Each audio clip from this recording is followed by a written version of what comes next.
I'm Good. wondering what kinds of things you brought with you that tie into your memories of literacy. Well, we can't stop that. Well, why don't we just get up and grab them? All right, I'll do that. It's an interview. we can edit. We can cut. Okay. No edit. It occurred to me that would be a good thing to do to Yeah, I think it's an excellent. tie into the artifacts. You can even hold them up. Yeah. Like, look. Well, I brought artifacts mostly that I thought would relate to digital literacy. Oh, okay. Yeah, primarily because I don't have very many. I don't have very many artifacts that would relate to, my other literacies. It's been a And long that's time. interesting, and this might be where we're actually sort of doing a double thing here. That I thought I have no evidence of digital literacies really, in terms of my own history.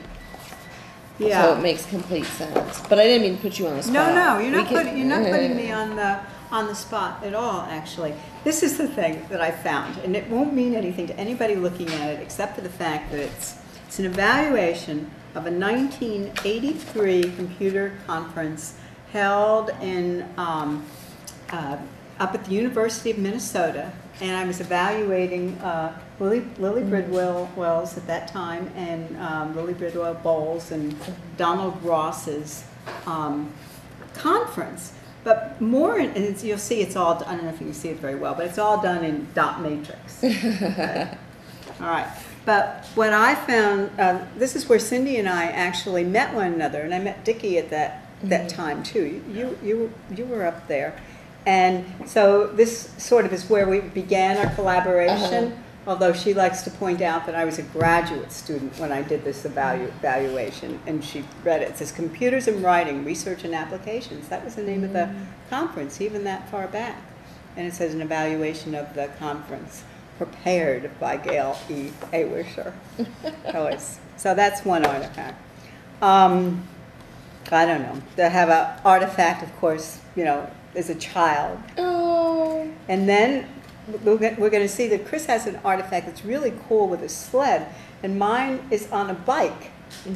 Okay, so there's my technology.